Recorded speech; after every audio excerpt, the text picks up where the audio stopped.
बीजावधानम। 31वां सूत्र।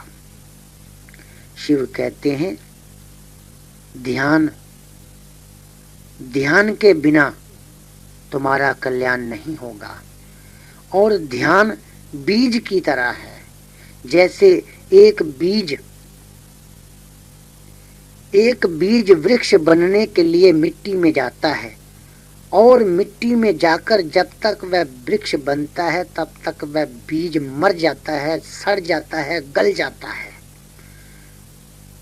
और शिव कहते हैं ध्यान बीज है जो ब्रह्म तक लेकर जाता है। बीज स्वयं को वृक्ष कहे तो अनुचित ना होगा, क्योंकि बीज में ही वृक्ष समाया हुआ है। वृक्ष बीज में तो क्या, एक बीज में करोड़ों वृक्ष, अरबों बीज समाये होते हैं। जैसे बीज को वृक्ष बनने के लिए पहले मिट्टी में जाना पड़ता है, फिर पानी के संग मिलकर स्वयं को मिटाना पड़ता है और धीरे धीरे कोमल पत्ते बाहर निकलते हैं और सालों बाद बीज वृक्ष बन जाता है, परंतु उस समय बीज मिट चुका होता है। शिव कहते हैं ध्यान एक बीज की तरह है। ध्यान के द्वारा जीव से ब्रह्म हो जाता है। जैसे बीज मिट्टी में जाकर वृक्ष बन जाता है, ऐसे ही जीव ध्यान में जाकर ब्रह्म बन जाता है, परंतु इसके लिए उसे बीज की तरह अंतर यात्रा करनी होगी। ध्यान का बीज जब फलता है तो तत्वमसि सोहं अहम ब्रह्मास्मि के फल लगते हैं। ध्यान क्यों किया जाता है? शिव कहते हैं सारी शक्ति मन खा जाता है। दिन में विचार बनकर, रात को स्वप्न बनकर मन तुम्हारी सारी शक्ति नष्ट कर रहा है। इस शक्ति को बचाने के लिए ध्यान एक मात्र विधि है। ध्यान की प्रथम अवस्था में मन कुछ ठहर जाता है, परंतु ध्यान में भी मन शक्ति नष्ट करता है। ध्यान की उच्च अवस्था में जहाँ मन ना रहे, केवल चेतना ही रहे, मन ना के बराबर रह जाए, केवल स्वयं के होने का एहसास रहे, ध्यान में मन मरने लगता है। शिव कहते हैं ध्यान में मन मरने लगता है, इसलिए मन मरने से बचने के लिए ध्यान में उत्पात मचाता है, खलबली मचाता है, ध्यान लगाने नहीं देता, क्योंकि मन को पता है कि मैंने ध्यान में मर जाना है, इसलिए वह मरने से बचने के लिए ध्यान भंग करता है। इस मन की मृत्यु ध्यान के द्वारा ही होगी। इंद्रियों सहित मन का शांत हो जाना ही उत्तम ध्यान है और यहीं से अंतर यात्रा आरंभ होती है। यहाँ बीज की तरह इसे मरना होता है और मन के शून्य होते ही जीव अपने आपा की, अपने स्वरूप की, अपने चैतन्य होने की अनुभूति को पाता है। आसनस्थ सुखम हृदय निमज्जति। इस सूत्र में शिव कहते हैं कि जो व्यक्ति अपने आसन पर स्थित हो जाता है वह सुख के सागर में डूब जाता है। ये सूत्र कहता है एक ही आसन पर लगातार बैठना कठिन होता है। जब तक एक आसन पर बैठने का 2-3 घंटे का अभ्यास ना हो, मन विचलित होता रहता है। एक ही आसन पर बैठते ही मन उत्पात मचाता है, खलबली मचाता है, घबराहट होने लगती है, खुजली होने लगती है। फिर भी ऋषि कहते हैं हटना मत, धीरे धीरे मन शांत हो जाएगा। 2-4 हफ्ते लगेंगे, 2-4 दिन लगेंगे, महीने लगेंगे, आसन सिद्ध हो जाएगा। फिर मन शांत होकर एक चित्त आसन में स्थित हुआ व्यक्ति सुख के सागर में निमज्जित हो जाता है। ये सुख का सागर व्यक्ति के अंतर ही विराजमान है, जबकि उस सुख के सागर को प्रत्येक व्यक्ति बाहर ढूंढ रहा है। शिव कहते हैं तुम्हें एक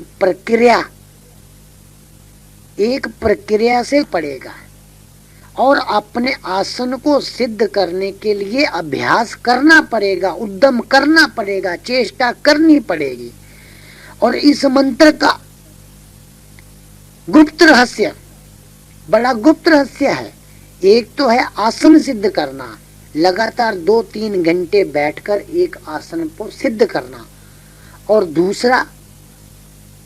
दूसरी रहस्यमयी बात इस सूत्र की ये है कि जो व्यक्ति यम नियम आसन प्राणायाम आदि कर चुका है, वेद पुराण उपनिषदों के रहस्य को जान चुका है, शरीर प्राण मन व बुद्धि से ऊपर उठकर स्वयं को चैतन्य स्वरूप जान चुका है, ऐसा व्यक्ति चैतन्य रूपी आसन पर आसनस्थ होकर सदा के लिए सुख के सागर में निमज्जित हो जाता है। शिव कहते हैं ऐसे जीव अति दुर्लभ मिलते हैं जो चैतन्य रूपी आसन पर आसनस्थ होकर सदा के लिए मुक्त हो जाते हैं। ऐसे व्यक्ति शान से जीते हैं। स्वमात्रा निर्माण मापादयति।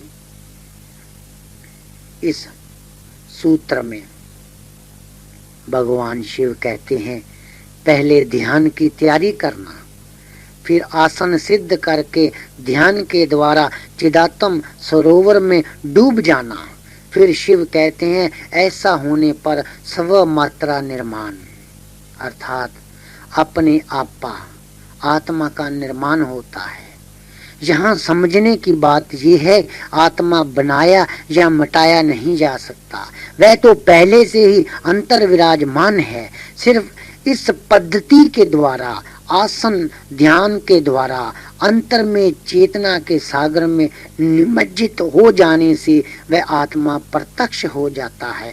जैसे राख के हटने से नीचे आग की चिंगारियां झलकती हैं, ऐसे ही आसन सिद्ध कर लेने पर, उद्यम करने पर, पुरुषार्थ करने पर, ध्यान करने पर जीव स्वयं को चैतन्य स्वरूप जान लेता है। तो उस समय चैतन्य मां आत्मा प्रथम सूत्र के अंतर्गत अपने स्वयं का आत्मा होने का उसे बोध प्राप्त होता है।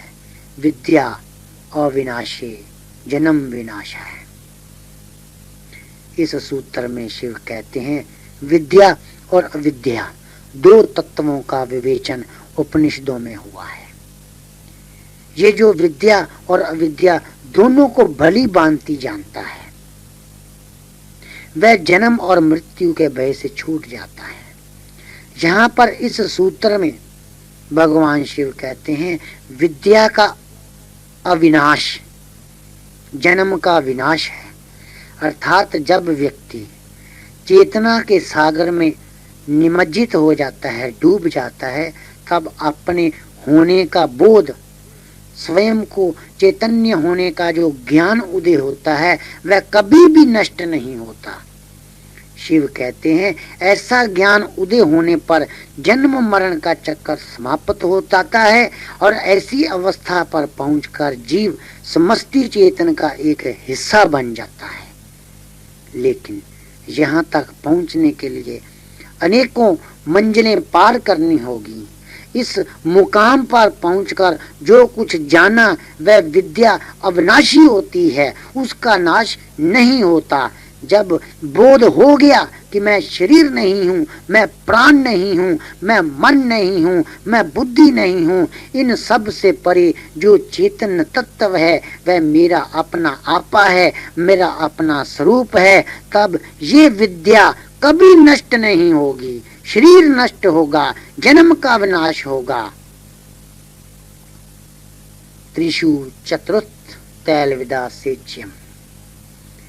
इस सूत्र में शिव कहते हैं 3 अवस्थाएं, जागृत स्वप्न सुषुप्ति में, इन 3 अवस्थाओं में से चौथे तुर्य को, जो चैतन्य है, तेल की तरह सींचन करते रहना चाहिए।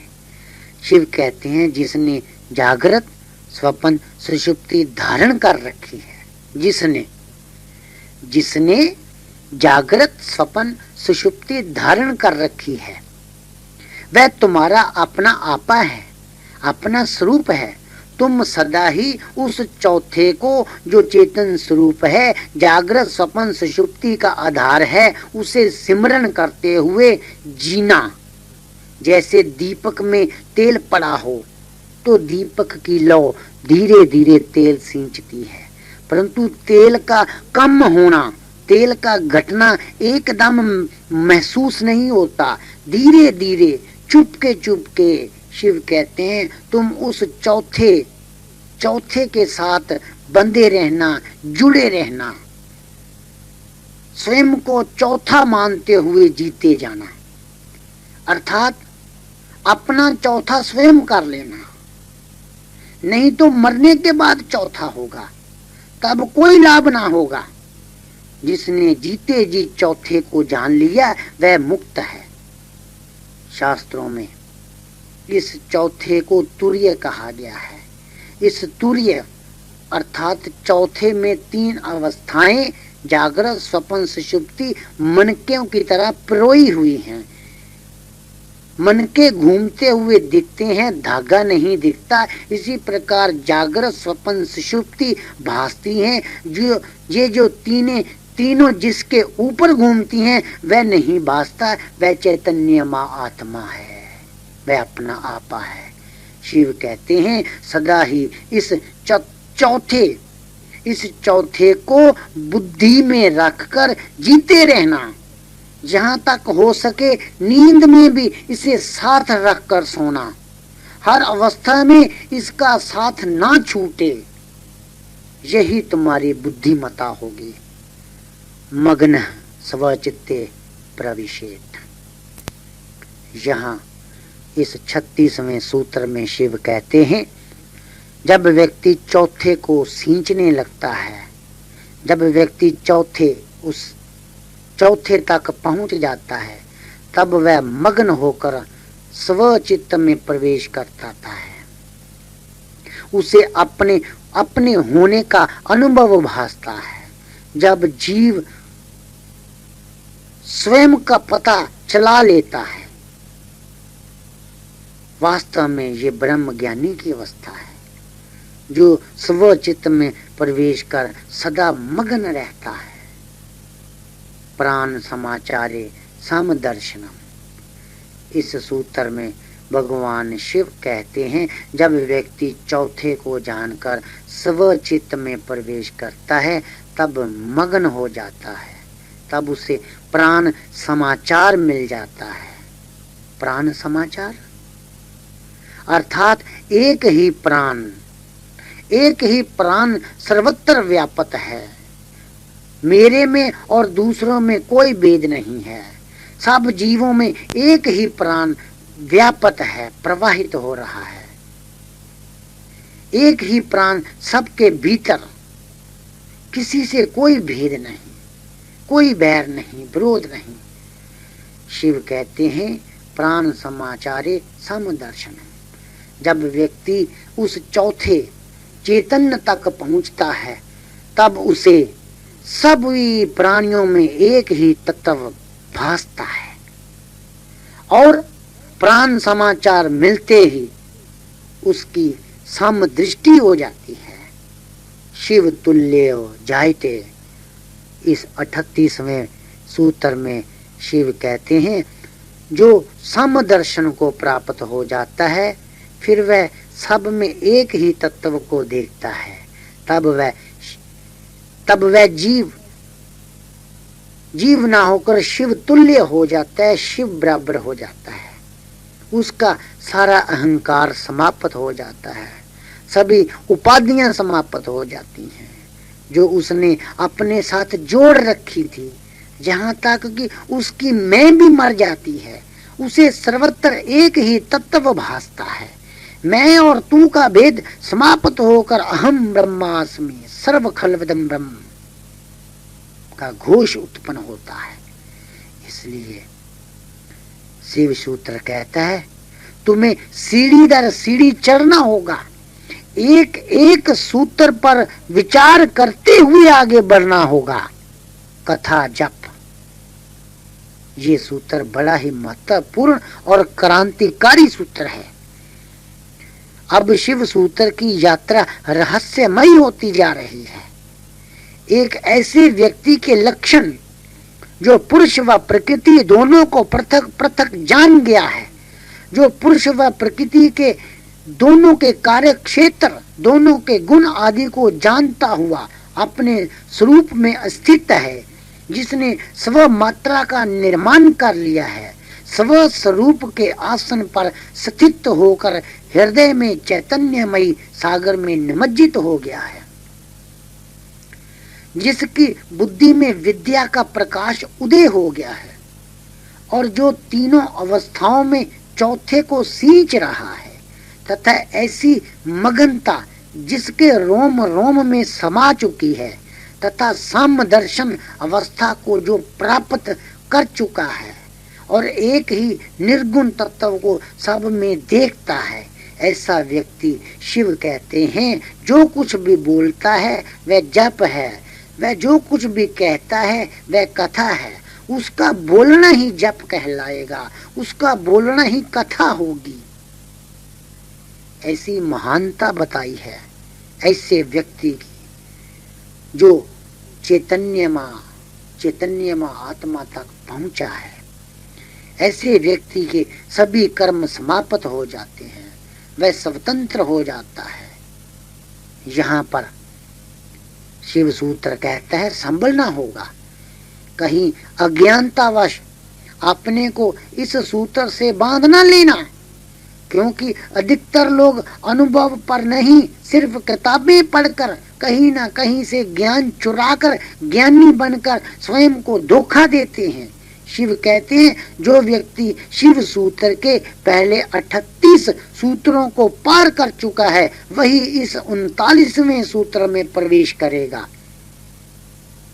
इस 39वें सूत्र में प्रवेश करने वाले व्यक्ति के लक्षण बतलाते हुए भगवान शिव कहते हैं कि ज्ञान की परमो उच्च अवस्था के इस मुकाम पर पहुंचा व्यक्ति जो कुछ भी कहता है, जो कुछ भी बोलता है वह कथा होती है, क्योंकि ऐसा व्यक्ति स्वयं को देह ना मानता हुआ चेतन स्वरूप जानता है। इसलिए वह सबको चेतनमय जानकर जो भी बोलेगा चेतन ही बोलेगा और उसका चेतनता के सिवा और कुछ भी नहीं होगा और उसे इस अवस्था को में समाधि का सुख मिलता है। दानम आत्म ज्ञानम यो अपिस्थो ज्ञाते। इस सूत्र में शिव कहते हैं कि व्यक्ति का आत्म ज्ञान ही दान है, अर्थात जो व्यक्ति आत्म ज्ञान को प्राप्त हुआ है वह व्यक्ति इस ज्ञान को हमेशा जिज्ञासुओं तक बांटता रहे, यही उसका उत्तम कर्तव्य है। अर्थात आत्म ज्ञान से बढ़कर उत्तम दान कोई नहीं, क्योंकि संसार में जितने भी दान हैं वह श्रेष्ठ माने गए हैं, परंतु आत्म ज्ञान सर्वश्रेष्ठ दान है। उस परम तत्व को पहले जान लिया, फिर उसे दूसरे जानने वालों को भी बता दिया, यही सबसे उत्तम दान है। सृष्टि का नियम है, तुम जो कुछ दोगे वही पाओगे, गाली दोगे गाली पाओगे, धन दोगे धन पाओगे, ज्ञान दोगे ज्ञान पाओगे। धन्य है वह आत्मज्ञानी जिन्होंने अन्य दूसरे जानने वालों को भी चैतन्य का आत्मा का ज्ञान देकर अपने जैसा कर दिया। अन्यथा अनेक व्यक्ति ऐसे हैं जो किसी को सही ज्ञान देना ही नहीं चाहते, परंतु शिव सूत्र एक दिया है जिससे हजारों लाखों दिए जलेंगे तो सब एक समान होंगे, और जो अनंत शक्तियों का स्वामी और ज्ञान का कारण वह ब्रह्म है, इंद्रियां स्वयं कुछ नहीं कर सकती। सभी कर्म इंद्रियां, ज्ञान इंद्रियां जड़ हैं। केवल चैतन्य ही एकमात्र करता है, वही अनंत शक्तियों का स्वामी है। अगर शरीर में से चेतना चली जाए, चैतन्य चला जाए, तो सब कुछ जड़ है। और चेतन के रहते ही ज्ञान संभव है और शक्ति संभव है। स्वशक्ति प्रचो अस्य विश्वम। ज्ञान अंतिम घटना है। शिव सूत्र कहता है ज्ञान अंतिम घटना है। ज्ञान का अर्थ है भीतर की आंख से देखने की क्षमता। ऐसी अवस्था को प्राप्त हुआ साधक सततः मुक्त कहलाता है। यहाँ शिव कहते हैं जो व्यक्ति ज्ञान को उपलब्ध हो जाता है वह सदा ही अंतर विलास में रहता है, अपने अंदर में मग्न रहता है। वह अपने अंतर महासुख के सागर में सारे विश्व को देखता है।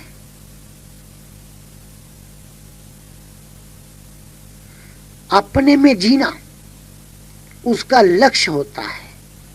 ऐसा साधक चाहे सोता है चाहे जागता है, जब चाहे शून्य में सो जाता है, जब चाहे स्वयं में आ जाता है, जब चाहे संसार में आ जाता है, जब चाहे चैतन्य में चला जाता है। अगर वह ये तय करे कि पूर्ण में रहना है तो पूर्ण हो जाता है। उसका स्वशक्ति अर्थात अपना आपा जब निखरता है तो स्वयं के होने की बोध की शक्ति में ही वह रमता रहता है। यही उसका विश्व है, यही उसका क्षेत्र कहलाता है। स्थिति लय इस सूत्र में, स्थिति लय इस सूत्र में उस ज्ञानी की बात कही है जो स्वयं ही स्थिति और लय करता है। वास्तव में ये पिछले 42वें सूत्र की अभिव्यक्ति है। जो व्यक्ति राजा जनक की तरह आत्मज्ञान को प्राप्त हुए हैं, अष्टावक्र की तरह ज्ञानी हैं, वह पुरुष व प्रकृति दोनों को भली भांति जानते हुए स्वस्वरूप को जानकर मन बुद्धि चित्त अहंकार से स्वयं को भिन्न मानकर स्वयं को चैतन्य मान रहे हैं। वह स्वयं ही स्थिति और लय करते हैं। अर्थात ऐसे व्यक्ति जब चाहे स्वेच्छा से कुछ कर लिया, जब चाहे त्याग दिया, सभी बंधनों से मुक्त होते हैं। सुखा सुख योर बहिर्नम पिछले 43 सूत्रों को पार करके जब साधक इस सूत्र में प्रवेश करता है तब उसके लक्षण बताते हुए शिव कहते हैं कि सुख दुख बाहरी वृत्तियां हैं। वह ऐसा मानता है। अर्थात जो व्यक्ति साक्षित्व को उपलब्ध होता है वह सुख दुख की बाहरी वृत्तियों में लिपेमान नहीं होता। वास्तव में ये सूत्र ये संदेश देता है कि सुख व दुख चैतन्य में घटित नहीं होता। इनका अतिक्रमण मन व बुद्धि तक है, जबकि चैतन्य जो अपना आपा है, स्वरूप है, वह सुख दुख से परे है। इसी बात को शंकराचार्य जी ने निर्वाण षटकम में लिखा, मनोबुद्धि अहंकार चित्तानि नाहम। वह सुख व दुख आदि वृत्तियों से बाहर ही रोके रखता है, अंदर से शांत एक रस रहता है। राग द्वेष से परे सदा ही चैतन्य स्वरूप होकर ऐसा व्यक्ति जीता है। और शिव सूत्र कहता है कि ऐसा व्यक्ति शिव तुल्य है। तद्विमुक्तस्तु केवली इस सूत्र में भगवान शिव कहते हैं तुम बार बार अभ्यास करते रहना। ये सुख दुख बाहरी वृत्तियां हैं, तुम चैतन्य स्वरूप हो। ना तुम शरीर हो, ना मन, ना प्राण, ना बुद्धि। ऐसा लगातार अभ्यास करते रहने से तुम मुक्त हो जाओगे। ऐसा मुक्त हुआ व्यक्ति सभी तृष्णाओं से छूटकर कैवल्य पद को प्राप्त होता है और ऐसी अवस्था पर पहुंचकर जन्म मरण समाप्त हो जाता है। जीव अपने स्वरूप में स्थित हुआ चैतन्य के सागर में डूबकर चैतन्य ही हो जाता है। ना पुण्य रहा, ना पाप रहा, ना कर्ता ना अकर्ता, सब कुछ स्वयमेव हो रहा है। कोई नियंता, कोई नियंत्रण कर रहा है। ऐसे सिद्ध साधक की सभी वासनाएं मिट जाती हैं। भूत कंच की तदा विमुक्तो बोए परिपति समय प्रहा। जैसे सांप केंचली उतार कर फेंक देता है। शिव सूत्र का अंतिम सूत्र।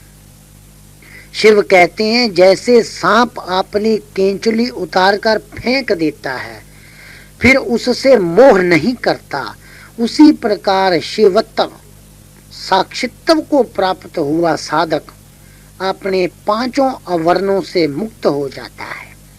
स्थूल शरीर, प्राणमय शरीर, मनोमय शरीर, विज्ञानमय शरीर, आनंदमय शरीर, इन पांचों के मोह से छूट जाता है, इन पांचों के बंधनों से मुक्त हो जाता है। ऐसी कैवल्य अवस्था को प्राप्त हुआ जीव अपने को पहचान लेता है कि मैं 5 प्रकार के कपड़ों में लिपटा हुआ था। वह मेरे वास्तविक स्वरूप नहीं थे, मैं स्वयं ही चैतन्य स्वरूप ब्रह्म स्वरूप हूँ। शिव कहते हैं ऐसा व्यक्ति परमात्मा स्वरूप हो जाता है और यही ब्रह्म की खोज है। वेदांत विज्ञान सुनिश्चितार्थ संन्यास योगाद यत्तै शुद्ध सत्वः ते ब्रह्मलोकेषु परांत काले परामृता परिमुच्यन्ते सर्वे। ऋषि कहते हैं जो लोग वेदांत ज्ञान के द्वारा आत्म बोध को प्राप्त हुए, परमात्मा अर्थात साक्षी या दृष्टा को जानते हैं और साथ ही साथ संन्यास के द्वारा शुद्ध भी हो चुके हैं, ऐसे व्यक्ति शरीर त्यागने पर ब्रह्मलोक को जाते हैं। इस मंत्र में एक बात विचारने वाली ये है कि जो लोग पहले संन्यास के द्वारा शुद्ध हो चुके हैं अर्थात विषयों की आसक्ति को त्याग चुके हैं, भोगों से उपराम हो चुके हैं, जो लोग मद माया दंभ झूठ निंदा चुगली तृष्णा यश मान सभी से उपराम हैं और उपासना व भक्ति भी कर चुके हैं, ऐसे लोगों के लिए ये ज्ञान अमृत तत्व का लाभ देकर मुक्त आत्मा बनाता है। अगर आप मुक्त आत्मा बनना चाहते हैं तो अपने स्वरूप की प्राप्ति के लिए अपने ही ज्ञान की प्राप्ति करो। इसके लिए प्रथम तत्व ज्ञान होना आवश्यक है।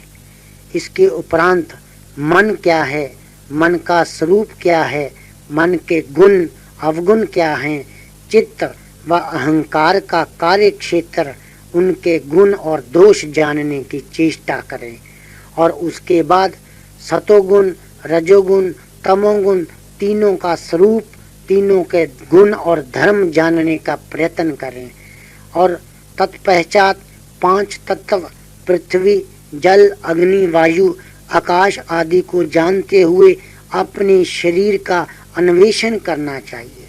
जैसे इस शरीर का निर्माण कैसे होता है, शरीर की 5 कर्मेंद्रियां 5 ज्ञानेंद्रियों का पूरा ज्ञान, इनके विषय, बुद्धि का स्वरूप, उसका धर्म और बुद्धि की शक्ति और अंत में इन सब को चलाने वाला अर्थात इनका नियंता चैतन्य स्वरूप आत्मा को जानने का प्रयास करते हुए अपने स्वरूप में स्थित होने की कोशिश करनी चाहिए। बहुत से लोग दूसरों के विचारों को दोहराते रहते हैं, उनका अपना अनुभव कुछ नहीं होता। दूसरों के अनुभव को अपना अनुभव मानकर चलने वाले लोग स्वयं को ज्ञानी और ध्यानी सिद्ध करने में लगे रहते हैं। शिव सूत्र कहता है कि यह जीव, तू स्वयं की खोज कर कि तू कौन है, तेरा अपना आपा क्या है। तू देह नहीं है, तू प्राण नहीं है, तू मन नहीं है, तू बुद्धि नहीं है, तू इन सब से परे चैतन्यमा आत्मा चैतन्य स्वरूप है और तेरा अपना आपा वही है। हम भगवान शंकर को बार बार नमस्कार करते हैं जिन्होंने शिव सूत्र के द्वारा संसार के जीवों का कल्याण किया है। बोलो सच्चिदानंद भगवान की जय।